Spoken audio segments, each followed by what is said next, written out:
India में highest unemployment rate Haryana में पाया गया है कि हर दिन 27,000 जॉब चाहिए होंगी। 80% इंजीनियरिंग ग्रेजुएट्स इस लायक ही नहीं है कि उन्हें नौकरी दी जा सके, जिनके पास में आर्टिफिशियल इंटेलिजेंस की बेसिक नॉलेज तो होनी ही चाहिए। काम स्क्रैच से ही सिखाना पड़ेगा तो वो आपको हायर करेगा भी तो क्यों करेगा। CMIE के अनुसार नवंबर 2023 में दोस्तों आजादी के बाद से एक संकट जो भारत में बढ़ता ही जा रहा है वो है अनएम्प्लॉयमेंट यानी बेरोजगारी। एक इंसान बेरोजगार या अनएम्प्लॉयड कब कहलाता है? हर वो इंसान जिसकी एज 15 से 59 के बीच में है और वो मार्केट के क्वालिफिकेशन के हिसाब से जॉब करना चाहता है पर उसे जॉब मिल नहीं पा रही है, उसे हम अनएम्प्लॉयमेंट या बेरोजगारी कहते हैं। आज की इस वीडियो में हम अनएम्प्लॉयमेंट क्राइसिस इन इंडिया के बारे में विस्तार से बात करेंगे और जानेंगे कि ये समस्या कितनी ज्यादा गंभीर है। हेलो दोस्तों, मैं हूं कपिल भारद्वाज और आपका स्वागत करता हूं आपके YouTube चैनल विजनरी भारत पे। आइए वीडियो शुरू करते हैं। आजादी न केवल व्यक्तिगत बल्कि इकोनॉमिक, सोशल और पॉलिटिकल आजादी के सपने भी लेकर आई थी। 76 ईयर के बाद अब इन आदर्शों में बदलाव आया है क्योंकि इंडिया $5 ट्रिलियन के क्लब में शामिल होना चाहता है। हर कोई उत्साह और विश्वास से भरा है पर अंदर थोड़ा बेरोजगारी से डरा है। इंडिया की इंडिपेंडेंस अपने आप में इकोनॉमिक हिस्ट्री में एक बड़ा टर्निंग पॉइंट थी। ब्रिटेन द्वारा किए गए लगातार डी इंडस्ट्रियलाइजेशन के कारण हमारा देश बहुत गरीब था। घोर गरीबी और सोशल डिफरेंस ने एक राष्ट्र के रूप में भारत के अस्तित्व पर एक संदेह पैदा कर दिया था। ईयर 1700 में भारत का शेयर वर्ल्ड इनकम में 22.6% से गिरकर 1952 में केवल 3.8% रह गया था। आजादी के बाद डेवलपमेंट प्लानिंग के शुरुआती दौर में अनएम्प्लॉयमेंट एक बड़ी समस्या बनकर उभरने की उम्मीद बिल्कुल भी नहीं थी। ऐसा मान लिया गया था कि रीजनेबल ग्रोथ रेट और लेबर इंटेंसिव सेक्टर होने की वजह से अनएम्प्लॉयमेंट में किसी भी वृद्धि को रोका जा सकेगा और ये एक्सपेक्टेशन 1950s और 1960s में एक 5 ईयर प्लान से दूसरे से तीसरे पे जारी रही। हालांकि इकोनॉमी एक्सपेक्टेड रेट से काफी धीमी पेस पे बढ़ी। 5% पर एनम प्लान रेट के मुकाबले इकोनॉमिक ग्रोथ रेट सिर्फ 3.5% रहा और दूसरी तरफ अनएम्प्लॉयमेंट से कंपेयर करें तो लेबर फोर्स काफी तेजी से बढ़ी, जिसके कारण 1956 से 1972 के बीच में अनएम्प्लॉयमेंट रेट 2.6% से बढ़कर 3.8% तक चला गया। वर्ल्ड बैंक की रिपोर्ट के अनुसार 1999 to 2000 में इंडिया में अनएम्प्लॉयमेंट रेट 7.3 से बढ़कर 2004-05 में 8.3% हो गया। आइए अब डिस्कस करते हैं उस इंपॉर्टेंट क्वेश्चन को जो आपके दिमाग में आया कि अनएम्प्लॉयमेंट को मेजर कैसे करते हैं। इसके लिए government NSO national statistical office के पीरियोडिक लेबर फोर्स पार्टिसिपेशन सर्वे के डेटा पर रिलाई करती है। इस डेटा पर हमें पता चलता है लेबर फोर्स में अनएम्प्लॉयड लोगों का रेशियो क्या है। अब ये जानना भी जरूरी होगा कि लेबर फोर्स क्या है। लेबर फोर्स यानी 15 वर्ष और उससे अधिक उम्र के लोगों की संख्या जो काम करना चाहते हैं या ऑलरेडी काम कर रहे हैं। पीरियोडिक लेबर फोर्स सर्वे के अनुसार 2017 में इंडिया ने अपना हाईएस्ट अनएम्प्लॉयमेंट रेट रिकॉर्ड किया जो कि 6.1% था और 2021-22 के पीरियोडिक लेबर फोर्स सर्वे के अनुसार अनएम्प्लॉयमेंट रेट 4.1% है। अनएम्प्लॉयमेंट रेट में गिरावट जरूर रिकॉर्ड की गई मगर ये अभी भी बाकी डेवलप इकोनॉमी के मुकाबले काफी ज्यादा है। जैसे USA और UK का अनएम्प्लॉयमेंट रेट अप्रोक्सीमेटली 3.5% है। मार्च 2023 में आई centre for monitoring Indian economy report के अनुसार इंडिया में हाईएस्ट अनएम्प्लॉयमेंट रेट हरियाणा में पाया गया है जो कि 37.4% है। वहीं दूसरी ओर उड़ीसा में लोवेस्ट अनएम्प्लॉयमेंट रेट पाया गया है जो कि सिर्फ 0.9% है। इसी रिपोर्ट के अनुसार अर्बन अनएम्प्लॉयमेंट रेट 7.9% था जबकि रूरल अनएम्प्लॉयमेंट रेट इससे थोड़ा सा कम 7.44% था। ऐसी न्यूज सुनकर आपको भी हैरानी होती होगी जब पता चलता है कि 62 पीएन की जॉब वैकेंसी के लिए 93,000 लोगों ने अप्लाई किया। पीएन की जॉब को अप्लाई करने के लिए मिनिमम क्वालिफिकेशन है 10th पास करना।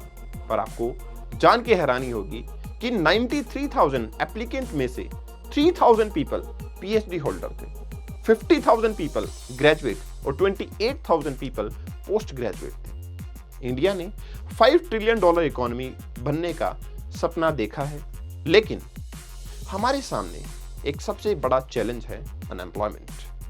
WENR रिपोर्ट के हिसाब से 53 मिलियन इंडियंस अनएम्प्लॉयड हैं। इस अनएम्प्लॉयमेंट को हटाने के लिए 10 मिलियन न्यू जॉब्स चाहिए होंगी, मतलब कि हर दिन 27,000 जॉब चाहिए होंगी ताकि 12 साल में अनएम्प्लॉयमेंट को खत्म किया जा सके। इतनी बेरोजगारी होने के बाद भी कंपनीज लाखों रुपए HR पे लगा रही हैं ताकि वो अच्छे एम्प्लॉयज हायर कर सके, लेकिन स्किल गैप एक सबसे बड़ा इशू है।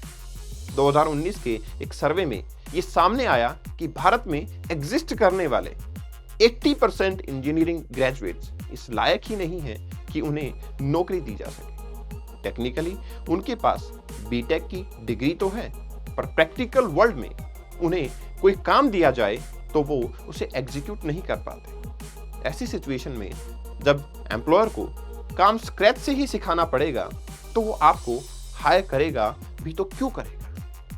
एक मशहूर साइंटिस्ट और भारत रत्न अवार्डी CNR राव ने हाईलाइट किया कि इंडिया की 90% यूनिवर्सिटीज का सिलेबस आउटडेटेड हो चुका है। मार्केट की स्किल रिक्वायरमेंट को समझते हुए स्टूडेंट्स को जॉब ओरिएंटेड बनाने में यूज होने वाली स्किल्स और ट्रेनिंग को सिलेबस में ऐड किया जाना चाहिए। दोस्तों, आज की डेट में हर कोई AI के बारे में बात कर रहा है। कंपनी चाहती हैं कि उनके एम्प्लॉयज भी आर्टिफिशियल इंटेलिजेंस की मदद से ज्यादा एफिशिएंटली काम कर सकें। तो आजकल एम्प्लॉयर्स एक्सपेक्ट करते हैं कि वो ऐसे एम्प्लॉयज को हायर करें जिनके पास में आर्टिफिशियल इंटेलिजेंस की बेसिक नॉलेज तो होनी ही चाहिए। और इतनी कॉम्पिटिटिव मार्केट में एनुअल एम्प्लॉयबिलिटी सर्वे 2019 की रिपोर्ट के अनुसार भारत में टोटल इंजीनियरिंग ग्रेजुएट में से सिर्फ 2.5% लोग ऐसे हैं जिनको AI का आइडिया था। और मेरा मानना यह है कि आज की डेट में भी ये आंकड़ा बहुत ज्यादा बढ़ा नहीं होगा। फोरेस्ट्रा नाम की एक रिसर्च कंपनी की future of job forecast report के अनुसार ईयर 2020 से लेकर 2040 के बीच में इंडिया, चाइना, जापान और एशिया पैसिफिक रीजन की 5 बिगेस्ट इकोनॉमीज में काम कर रहे लोगों की जॉब्स पर फिजिकल रोबोट्स और ऑटोमेशन की वजह से बड़ा खतरा पैदा होने वाला है। अगर हम इंडिया की बात करें तो ईयर 2040 तक ऑटोमेशन की वजह से इंडिया में 69% जॉब्स डेंजर जोन में आ सकती हैं। इस रिसर्च के प्रिंसिपल एनालिस्ट माइकल ग्रैडी का कहना है कि ऑटोमेशन, रोबोटिक्स और AI जैसे फील्ड्स में हुई टेक्नोलॉजिकल एडवांसमेंट को देखते हुए आने वाले समय में न्यू एंड मॉडर्न टेक्नोलॉजी की वजह से ट्रेडिशनल जॉब्स पर बड़ा असर पड़ेगा और इस वजह से बहुत से लोगों के रोजगार छिन सकते हैं। इंडिया 143 करोड़ की पॉपुलेशन वाला देश है। देश की जनसंख्या तेज रफ्तार से बढ़ रही है। एक एस्टीमेट के अकॉर्डिंग ईयर 2040 तक इंडिया की टोटल पॉपुलेशन 150 से 160 करोड़ के भी है। वहीं दूसरी तरफ देश में मौजूद रोजगार के अवसर भी लगातार कम हो रहे हैं। आज देश में मौजूद कुल बेरोजगारों की संख्या 5 मिलियन से भी ज्यादा है और CMIE के अनुसार नवंबर 2023 में अनएम्प्लॉयमेंट रेट 9.2% था।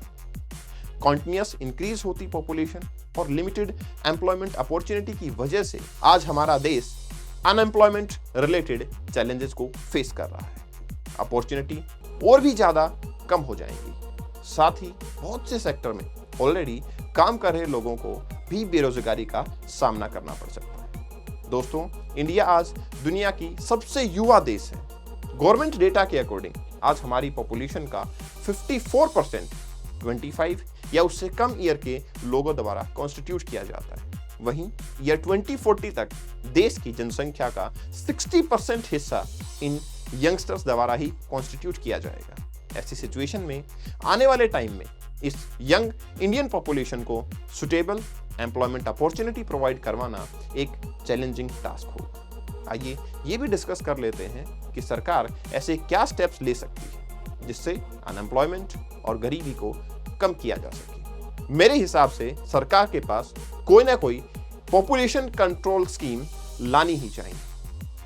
ऐसे परिवार जिनकी मुश्किल से 2 वक्त की रोटी चलती है, वो 5 से 6 बच्चे पैदा कर लेते हैं और फिर एक्सपेक्ट करते हैं कि सरकार उन्हें नौकरी देगी। ऐसे में अनएम्प्लॉयड लोगों की संख्या समय के साथ और बढ़ती जाती है। अगर सिर्फ 1 या 2 बच्चे हों तो गार्जियंस अपना कैपिटल बच्चों की एजुकेशन पर अच्छे से खर्च कर सकते हैं, उन्हें एम्प्लॉयबल बना पाएंगे और बेरोजगार लोगों की कतार भी लगातार कम होनी शुरू हो जाएगी। अब दूसरा स्टेप यह है कि यूनिवर्सिटीज को अपने सिलेबस को अप टू डेट रखना चाहिए। ऐसा करना उनके यहाँ से ग्रेजुएट होने वाले लोगों के लिए काफी हेल्पफुल होगा। टैलेंट एक्विजिशन मार्केट के अकॉर्डिंग हो पाएगा, बच्चे वेल ट्रेन्ड होंगे जिससे कि वो बेटर अपॉर्चुनिटीज को एक्सेस कर पाएंगे।